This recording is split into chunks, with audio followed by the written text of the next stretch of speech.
Welcome to the Her Story Circle podcast, the podcast that brings you the extraordinary tales of everyday women who are changing the world. I'm your host, Gertrude Mache, and I'd like to acknowledge traditional custodians of the land on which we meet today. I also like to pay my respects to elders, past, present, and emerging. Every week, we dive into the lives, challenges, and triumphs of women from all four corners of the globe. We're here to inspire, enlighten, and connect, sharing stories that uplift and empower. So grab a cup of coffee, settle in, and join us as we explore the incredible journeys of women shaping our future. This is Her Story, where every woman's voice matters. Hello, everybody, and welcome back to the Her Story Circle. This is Gertrude Mache here in beautiful Melbourne, Australia. And today I am graced with the presence of yet another fascinating young woman. Welcome, welcome, welcome to our tribe. Please tell everybody your full name, where you're based, and share your story with us today.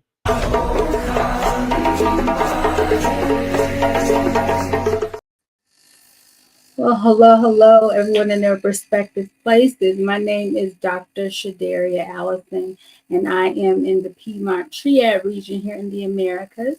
I definitely want to pay my respect to Gertrude, who is changing lives, and I love what she's doing for women everywhere, putting a spotlight to the things that's needed in culture today.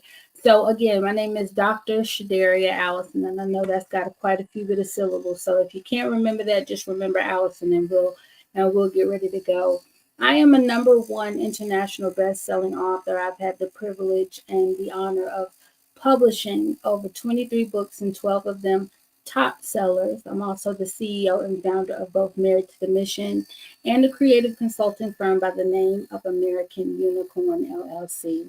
And so what I do in retrospect is I help creatives center themselves. I help leaders center themselves. I help entrepreneurs, bosses, and those who are called to change the generation that we're presently in to cultivate something within and use that as fuel to make their dreams come true. And though most of my handiwork has been in the realms of publishing, I've also been able to help performers, politicians, and women of all races, and even some celebrity clientele find their niche, separate that, and give that back to the world in a very brave and awesome way. No pressure here, Ms. Gertrude, if any moment you need to interrupt me. But when she tells me to tell my story, it's amazing how the fragmented pieces of who we are become great enough to become a tapestry should we survive the process. And I'm one who has just been tried by the fire and gone through the process. Before there was any DR dot before my name, I had been the woman who was a 17-year-old homeless pregnant teen. I had been the woman who had also shared rooms with Debbie Allen, also been the woman who has done books and created covers for infamous names like Les Brown, while also living a life of poverty and great brokenness. And so, of course, merging those realities together gave me the unction, and not just the unction, the calling to show women how to facilitate the best out of their lives despite the chaos. I believe that me being a woman of faith, God has orchestrated and designed. There's a scripture I always come to mind that says, for all things work for the good of those who love God and who are called according to his purpose. There's nobody that sits presently inside of this universe, inside of this plane, inside of this earth realm that has not been chosen, predestined, and purposed to do something and reflect glory. And if not reflect glory, reflect God's creative nature in this earth. And I believe that with every trial and tribulation that I've ever tasted in my life, that I was designed and purposed to not only overcome those things, but to show other women, other professional, even in this youthful generation that seems to be at all best lost sometimes, how to alchemize, if you will, those realities of your past and use them to triumph in a future that was bigger than your wildest dreams. And so I've had the opportunity and the privilege of doing that professionally for the last 5 years. But ultimately, I can't remember a time where I was not doing what the old folks in church like to call exhorting people and helping them to find their purpose and helping them to believe that there is a purpose inside of your pain. There's nothing that you've gone through that is not tenured to assist you in not only managing your life, but becoming a lighthouse for others to get out. And so, again, before doctor ever became in my name, there's a young man that calls me mom. There's neighbors who say hello. And though I've worked again with prestigious names and people whose names will never be known, I've always based the solace and the humility of understanding that God had something special in mind, and not just something special in mind. He intentioned and fashioned purpose in unlikely vessels so that they can become the gateway, if not yet the roadmap for other people to get out. And I've lived a life that is very strong and enriched in that purpose, and the things that I do today, even down to the name of my business, the American Unicorn. It is I help you.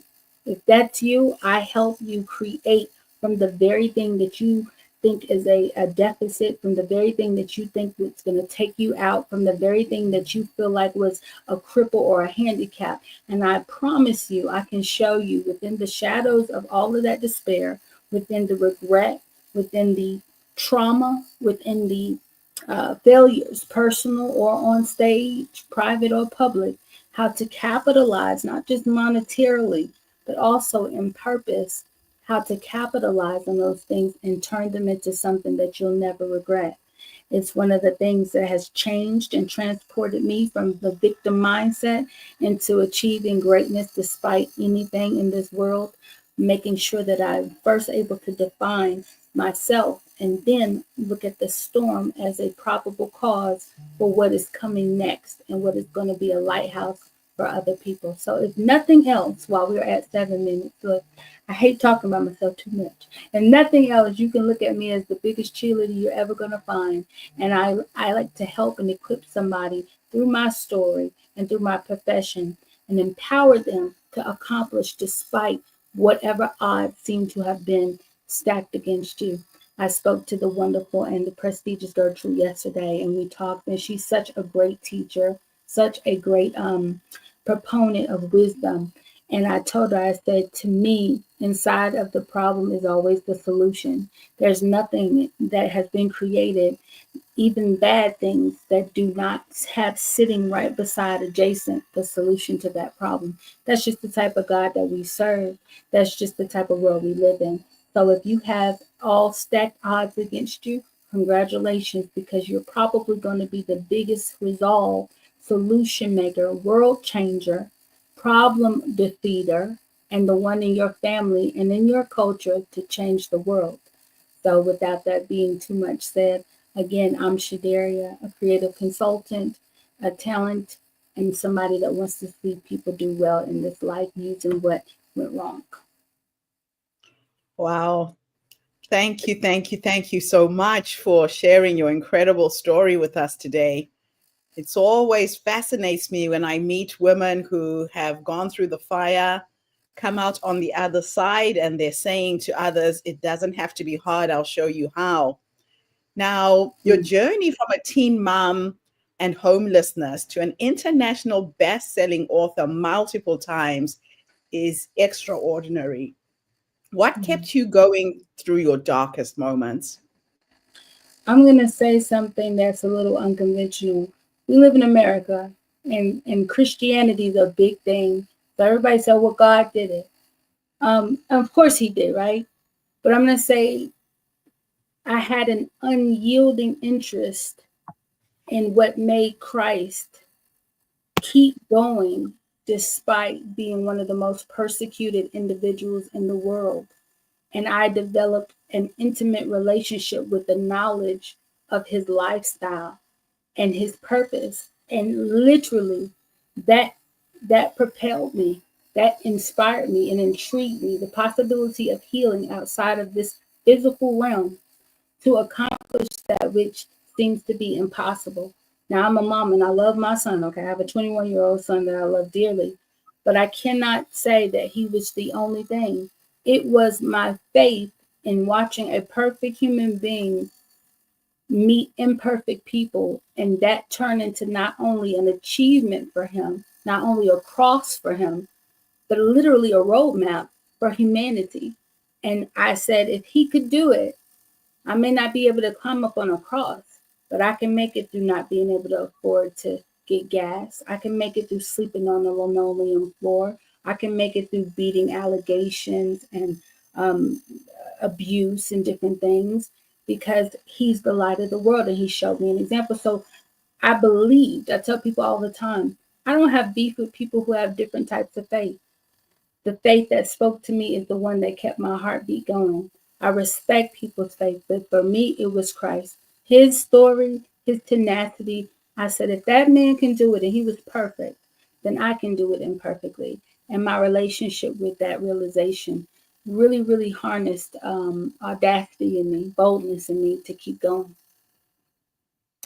Now, in your book, American Unicorn, you use the unicorn as a metaphor. Why did you choose this symbol? And what does it mean to you personally? Love this lady. She doesn't miss. Okay. The unicorn, as we know, and I had to do an extensive research because the unicorn is actually a biblical, and of course, there's a country that has adopted it as its universal animal, but it's rare, right? You don't see it. You associate it with the majestic and the fantasy. It is a horse, yes, but then it has this beautiful long protruding anchor outside of its forehead. A lot of the imagery we see of the unicorn is very iridescent. It's once in a lifetime. It's out of this world. It's very Lisa Frank if we get into pop 90 culture in America. And so it also coined in the creative world, the unicorn is someone who is able to display beauty despite environment and despite the limitations that might be put on its original species. Just like it's a horse with wings in some places, or it's a horse that's beautiful that does more than run, it can fly, and in some places it can actually defeat the biggest enemies. But its creativity comes in its ability to show up in radiance and to show up rarely. And it is nothing like culture. And so, in that regard, I use it to describe a certain population, but for the most part, creatives here in this world, the genius of the creative spirit. I love that. Now, you have written 23 books, 12 of which are bestsellers. What role has writing played in your healing and in your empowerment? Everything. I tell people all the time, like I have God's given me a lot of gifts. I'm a singer. I do everything that I'm gifted to do is usually outside of me. But the gnawing to express didn't always show up with my voice. I sing very well, but it wasn't until I put that pen to the paper that I was able to become genuine in the way that I want to express. When I say genuine, I mean I can literally say how I feel truly and convey. And if it's not my words and I'm being enlightened from on high or I'm demonstrating some kind of education, I'm fluid in speech on paper. It helped me heal because me being introverted, I'm not always able to vocalize where the depths of my spirit and my heart is going. But when I put my pen to paper, something comes alive for me. I look at the genius of God. And like I said, even in the Christian faith, God left us with a book. He could have left us with anything else. He could have charged humanity to have magic potions and bottles and say, here's my representation, and Constantine all over the world. No, but he chose instruction. I think his number one reason why is because he knew not too many people would seek to find. And also, you can get lost in the reality that is spoken on paper. And for some reason, God just touched my hands and I advocate that way. I express that way. And once I realized it was bigger than my healing, was when my dad got one of the books. He said, I didn't even know you think like this. I was like, it's not me. The creative genius came alive for me in a more advocacy way. And once I realized that I was helping other people, that's when I felt more, I already felt emboldened, but I felt more empowered to continue writing books. Oh, I love it. Now, I remember you said that your pain owes you something. Can you explain how pain can be repurposed into power? Absolutely. Number one, pain is ownership. If you ever, I remember I got in an accident and you don't got time to be cute when you're in pain. Your first reaction is, oh my God, you're discombobulated. So the first thing you're introduced with is, I have to own this. If I become paralyzed, I have to own it. If I walk away scot free, I have to own it. But I'm going to own this fear of being frightened. So my expressions are going to be exaggerated. I'm going to own that this is what happens to me or had happened to me. And the good thing about life, if you live long enough, is that God will let you live through the thing that you thought you were going to be taken out by. And so at that point, you went like, wait a minute, depending on what kind of pain, that was unjustified. Or I didn't deserve that. So you sit on this land for a second and you go, I went through this, until you get tired of hearing yourself say, I went through this, until your family and your friends get tired of hearing you, I went, and you say, okay, now it owes me something. I can't go beat up my ex-boyfriend. I can't go back and re-raise my parents that neglected me. I can't go back and make the decision to take that right when I should have took a left and to wear my seatbelt. But here's what I can do with whatever I have left. I'm going to put a purpose to that which I cannot control. And that turns it into power. And what you do with power at the end of the day becomes what somebody else does with purpose tomorrow. So I was afforded the opportunity and the grace to go through a great deal of pain and make it through, so that the person that hears or the person that observes can say, there's no way this person went through that much pain and has sanity. If she can do that, then I can do it too. And I probably can do it better. And that's exactly what I would hope that they would do. Oh, wow. It's a really interesting way to reframe the things that go wrong in our lives. Not to really harness that experience and do something with it. So, how do you balance being a truth teller with the risk of disrupting cultural and political norms? Hi. That's one of the most and probably prevalent and necessary and deepest questions I've ever been asked. I know the good Lord loves balance. We all need balance. But I'm going to tell you something. When you just said truth teller, and once you stop at truth teller, you might as well sign yourself up for consequence. Because there's some truth that even if you dressed it in the best of words and gave somebody $1,000,000 while you were saying it, it is bound to offend the ear that's not ready to hear it and the mind that's not ready to receive it. And the only way to balance being a truth teller and to not tick the wrong person off is to assume your figurative death before you open your mouth. You need to assume that this won't always go well. And I know that's backwards thinking for the optimist, but you got to understand something. The truth is offensive because just like pain, you have to accept it. It doesn't like to be accepted, but it is what it is. So I've tried to create the balance of truth. I never leave anyone with a pretty lie. I don't have to yell my truth. I don't got to cuss you out. I don't have to insult you. But you must know the truth. If I do not give you the truth, then I have done a great disservice in your presence and I shouldn't be there. So my balance comes with the way I convey. You know, they have that terminology, brutal honesty. Yeah. It doesn't have to be brutal, but it's brutal because it's the truth. And anybody that's not ready to hear it, it's going to sound brutal to them. I made up in my mind before I began to, and I was a tattletale when I was little. My mom used to scare me, so I told her everything, okay? But as I aged, I recognized I wasn't rude. I just had this uncanny ability to call a spade a spade. I remember in my intercessions when I'm praying to God, I'm telling him things that you probably shouldn't tell a holy God. But then I said, well, who said that shouldn't? He's my maker. He's the creator. If he can't handle my truth, then who else can? So I don't believe that there is a great balance. The great balance is understanding when and where. But once you open, I'll never forget Congresswoman Terry Sewell. I was in like this political place and I wanted to, one day aspire to run for some type of office. I love community. And she said, Shadaria, activism gets you a seat at the table. But when you Mm, get there, you better have something to say. And I can't think of anything better than the truth.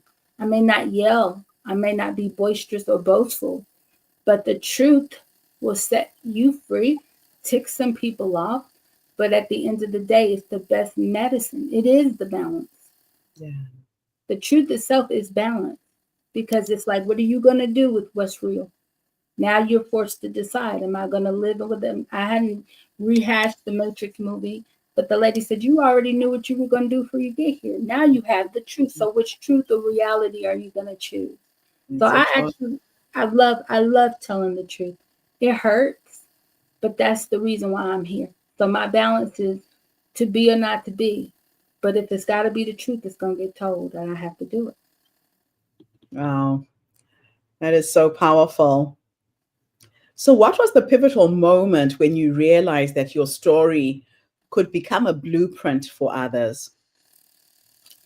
Um, I would have to say honestly, I went through a lot of different things that I caused. Let's just be clear. I would say a pivotal moment in my journey when I realized it was bigger than me was when I went through a divorce, and God simply showed me. Um, Reminded me of something when I was a little girl. I sang at the Apollo and I saw a homeless guy asking me for money. And I told my daddy, I don't want to sing anymore. This is what I want to do. And I didn't understand what I was saying. But then I began to go on journey and I paid attention to um, the homeless community. And I was a woman who used to go to church and I studied the Bible, was not very obedient to the Bible at first. But then I said, Jesus was never outside. I mean, never inside of the temple quite much. And we're always in church. And these people that's asking us for $1 are always outside asking for $1. And we might have a cookout, we might have a coat drive, we might raise some money, we might pay a bill or two. But where is the staple for these individuals? And so he pricked my heart after my divorce, and I had to, once again face different forms of homelessness. I always went back to the church, led worship there, and then Mm, friends of mine who were addicted to drugs, I would bring them to church and get saved. And something in me said, something has to change about the way we treat this population. Because to be quite frank with you, me being an indigenous woman, my mother's biracial, but I'm Black and Native American. This is usually the homeless community downtown. And we've got these big steeples, and we have these people that are poor that don't have anywhere to go. But you say you love Jesus and you're not opening up your doors. So at that point, my heart was pricked. After I got my heart broken, the Lord introduced purpose in that place. And I said, with my last breath, I will be inspired with a vision that will come to help the people that can't help themselves. And I began to serve them and talk to them, did some makeup with them, just heard them out. These are real people down here. And so I said, well, how can I advocate? And in my head, God just showed me a vision about possibly introducing reform and recreational rehabilitation for the mm, homeless, mentally ill, and drug addicted citizen by way of actually reforming the church. Especially in the South, there were too many churches to one block. There should be no reason why these people cannot get what they need if we are the staple that's supposed to give back to the homeless, the poor, the orphan. I just felt my activism was not for the American stage. It was for that relationship I told you that I had as a little girl that grew big and big and big. I saw that savior of mine feeding the homeless, talking to the needy, friends with the taxpayers and the prostitute, the least of these. And it just kind of pricked me. My breakups and my pain turned into purpose instantly because I knew that wherever I turned back to, I always found a community, not only of Christians, but of people who needed to be served by the same place I would run back to. And that's when I began writing advocacy books. Wow. Now, in your view, why is creativity such a powerful force for reform and transformation? Right next to legal principles, right next to the law, right next to government, I would dare say there's nothing that moves any generation forward, any business forward, any nation, country, or global. Even to go to war, you got to be creative. You have to invent. That's the nature of God. If you look at the creative economy today, that's why there's no celebrities in this generation. Well, because you can cut on TikTok. Now certain people are getting paid. The creativity, and I'm going to try to stay away from it being socio-political for just a second, because I could go there, but we'll leave it alone. The creative has engineered and built empires for many. There's nothing in this world, not even the most vain, vile, or decrepit individual that's in power, that cannot and does not have to surrender to the creative. If you look at God himself, he's called the creator.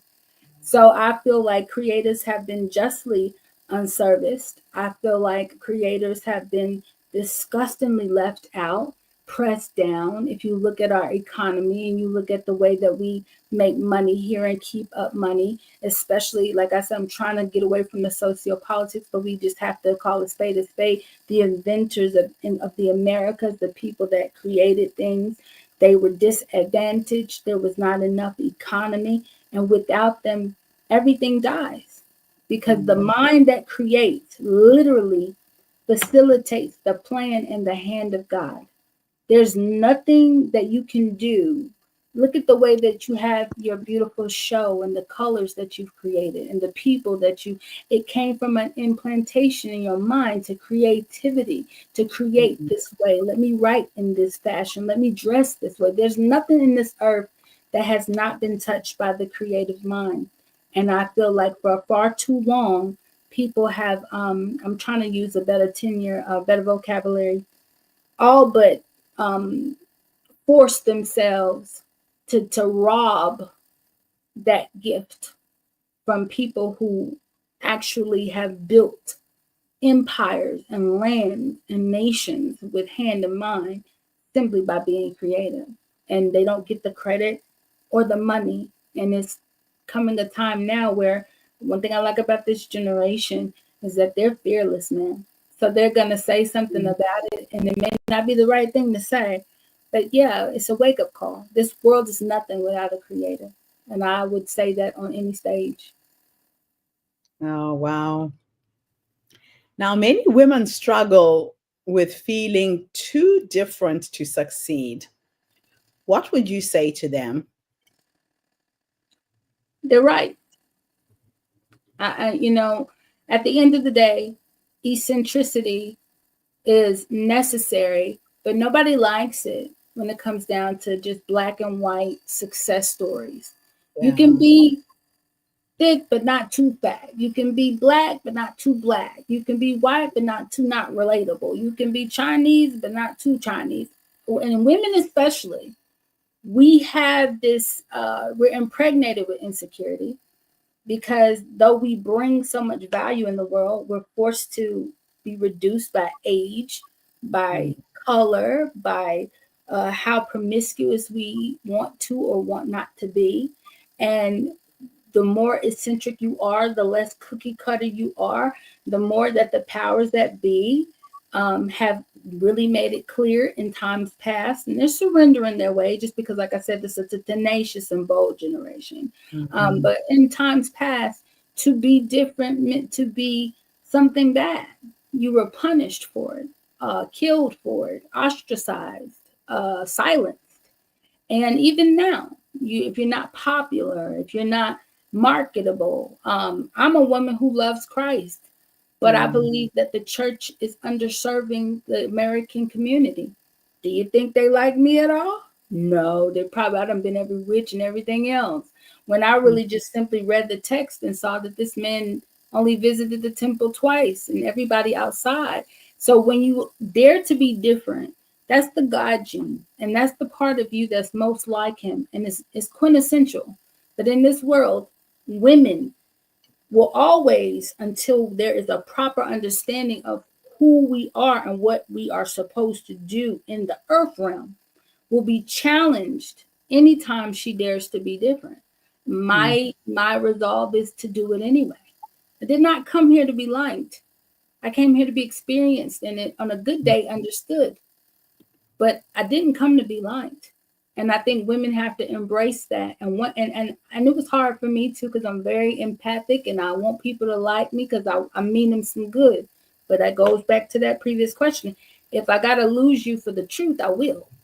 Because at the end of the day, I'm not here to be liked. I'm here to make a print that's going to help the next young woman say it's okay for me to be eccentric. It's okay for me to be a little chubby, as long as you're healthy. It's okay for me not to be the status quo or the American top beauty.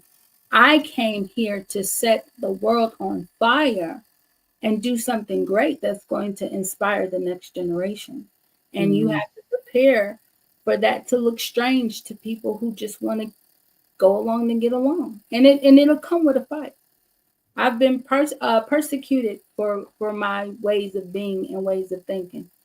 But I also realized that later on, if you let time do its work, they come around to saying that girl was some kind of right. And even if they don't say it, their children are living in the reality of it being right. You don't escape what's real just because it's eccentric.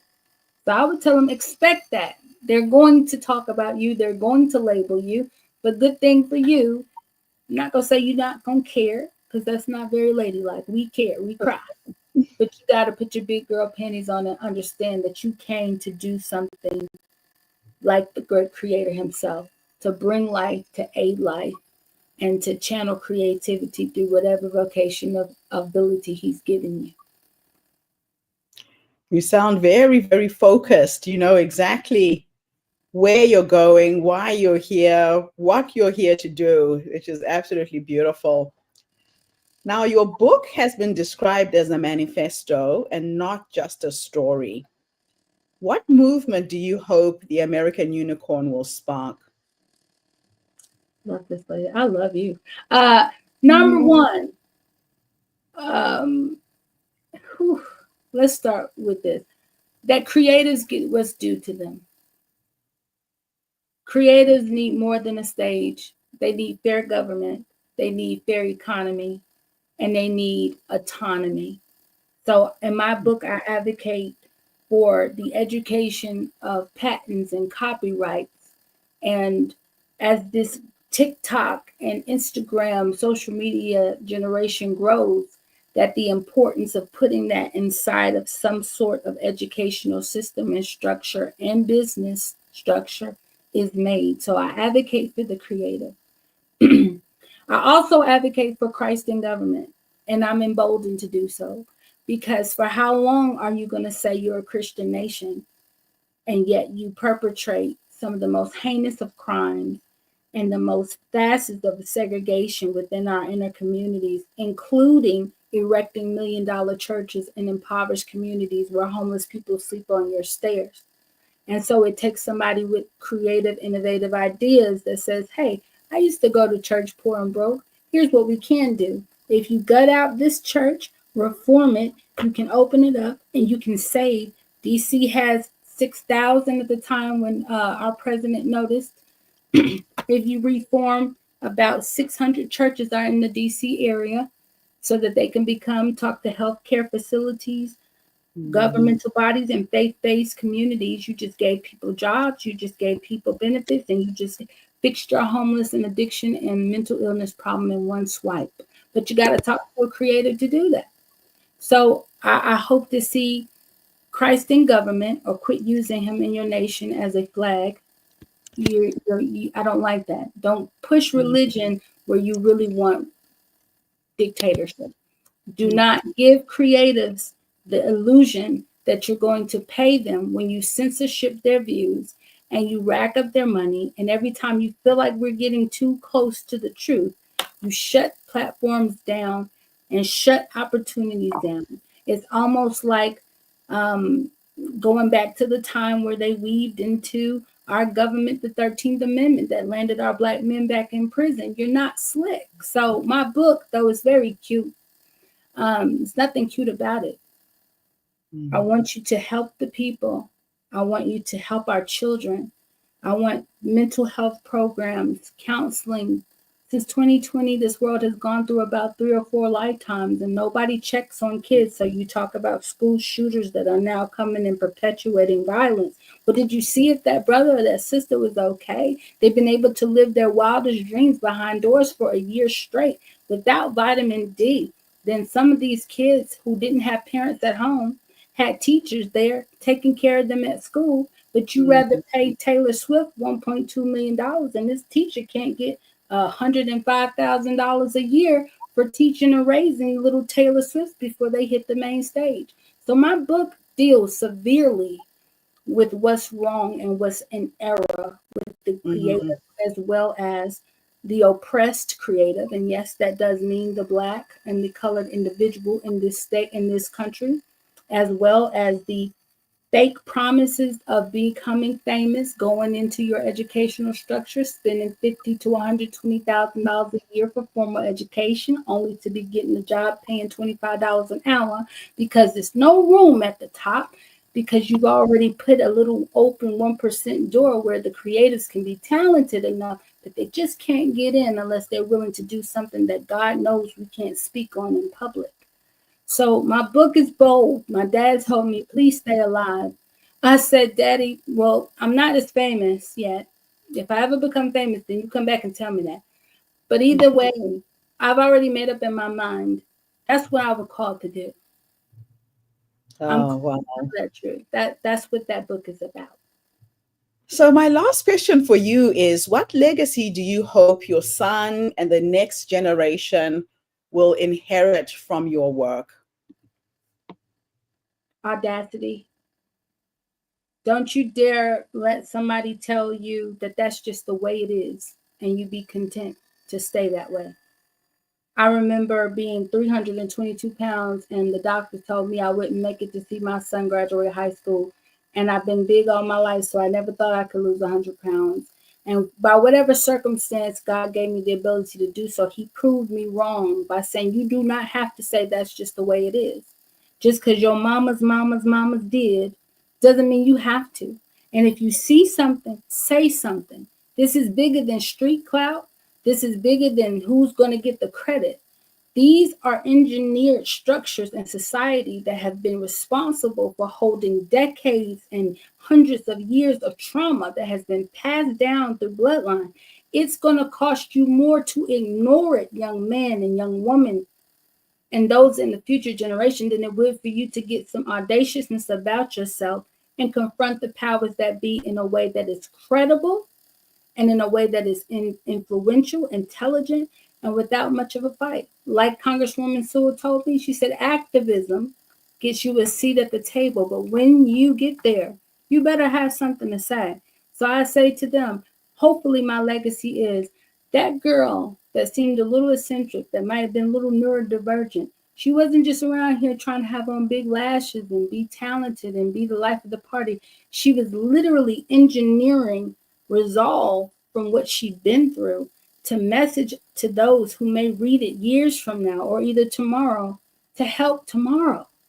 So I want young people to understand, just like we've had to understand in the 60s, there were people who marched for things that we act like we can just throw away, drinking water and going to school together. We act like it's nothing because we didn't live in that reality.